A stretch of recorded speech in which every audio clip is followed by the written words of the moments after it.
Olá, turma! Estamos começando agora mais uma aula remota de ciências e na aula de hoje nós vamos dar continuidade ao conteúdo que nós vimos na nossa última aula, certo?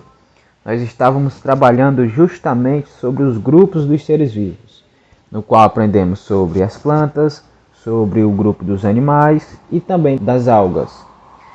No grupo de hoje nós vamos aprender um pouco sobre os fungos, que é outro grupo de seres vivos, certo?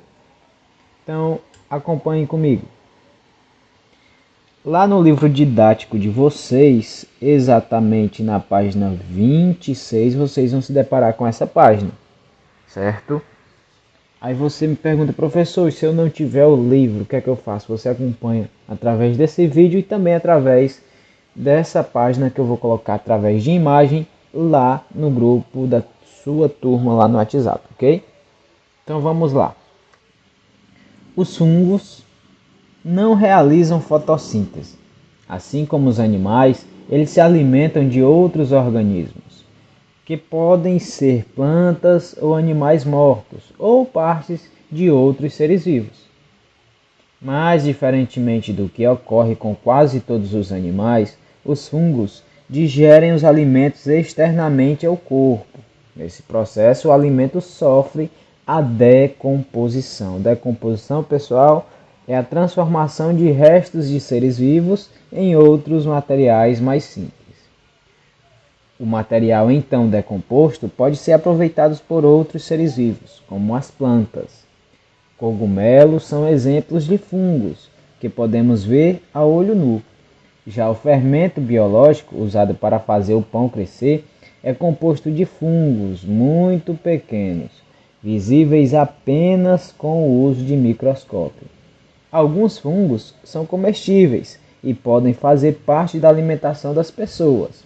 Outros são venenosos e podem nos deixar até doentes. Por isso, nunca coma cogumelos encontrados no meio ambiente. Aqui nós temos duas imagens que representam dois fungos. Aqui nós temos o fungo do tipo bolor, decompondo grão de arroz, como vocês podem observar que são grãos de arroz. E temos também o exemplo de um cogumelo comestível, o champignon. Observem. Agora, turma, nós vamos partir para a nossa atividade. Lembrando, quem tiver o livro didático pode responder no próprio livro. Se não tiver o livro didático, vai acompanhar através do vídeo e das imagens, lá no grupo do WhatsApp, e vai copiar e responder essa questãozinha aqui, ó, certo? Professor, mas por que questão 2? Porque a questão 1 nós fizemos na nossa última aula de ciências, certo? Como eu falei, essa é a continuidade da aula anterior. Então, observem. Imagine duas novas espécies. Após terem sido estudadas, a espécie A foi considerada uma planta e a espécie B foi considerada um fungo. Qual é a principal diferença entre plantas e fungos? Pessoal, lembra que na aula anterior vocês viram que as plantas elas realizam a fotossíntese, né? Então vocês vão tentar relembrar o que é fotossíntese e vão conseguir descobrir através disso qual é a diferença delas, certo? Por quê, professor? Justamente por isso, ó. Os fungos não realizam fotossíntese, né? Assim como os animais, elas se alimentam de outros organismos. E aqui, ó, qual a principal diferença entre plantas e fungos? Então você vai pensar, vai analisar e vai responder. O que eu posso afirmar para vocês é que uma realiza fotossíntese e a outra não, como vocês viram no texto anterior. Mas professor, o que é fotossíntese? Isso a gente viu na aula anterior. Se você não lembra, pesquise o que é fotossíntese, ok? Temos também a B. Cite pelo menos uma semelhança, ou seja, algo parecido entre plantas e fungos, né? Então você vai tentar